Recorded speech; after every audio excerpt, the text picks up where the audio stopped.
you guys go ahead. You guys go ahead. I'm good. Let's just talk about the whale in the room, I guess. How did that go from page, like from inception to page to screen? It is executive producer and writer Craig Rosenberg's fault. He brought you such hits as Dolphin Through the Windshield and Fisting of Gills.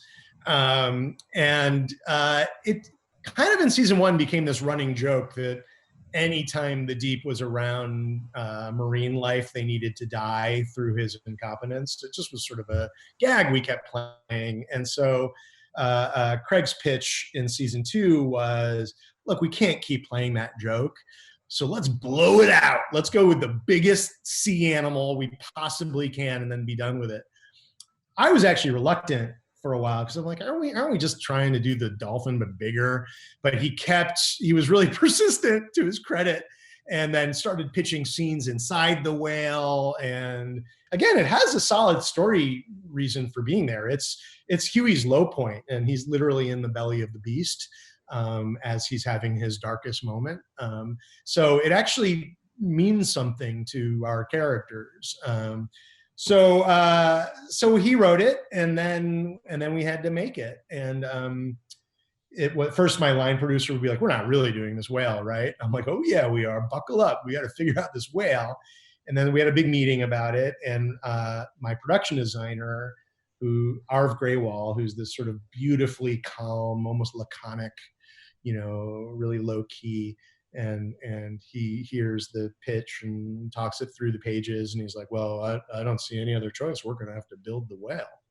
And I was like, really? Like, I thought we were going to build like a part of it and then the rest would be CG. And he's like, no, it's honestly the expense of shooting all of those angles at CG. It's cheaper to just build the whale. And by the way, not cheap at all. Hundreds of thousands of dollars to build this fucking whale. He's like, but we got to build it. And so we built a 50-foot long, 11-foot high, prosthetic latex rubber styrofoam core whale that had anatomically correct insides that you could go into. And it took months and months and months to build. We started building it long before we started shooting episode 1. And it was a massive, massive undertaking. And one of my prouder moments of a producer, because I just love when you can just make it's like being stupid like a fox. Like you put all of these people towards making the dumbest fucking thing you possibly can, but it's so huge and massive that it's just a delight to work on. How'd you pick like sperm whale versus blue whale? You got to go Pinocchio.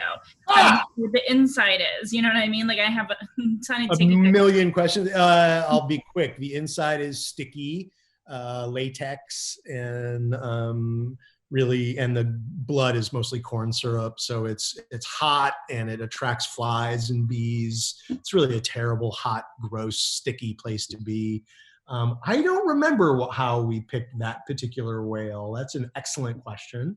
And yeah, no, the Pinocchio metaphor. I mean, really, more of the Joseph Campbell belly of the beast was really our driving force of each character, or a character reaches their low point in and around that point. It's, there's Pinocchio, there's Jonah, there's a lot of in the belly of the whale stories, and we were just doing our version of it.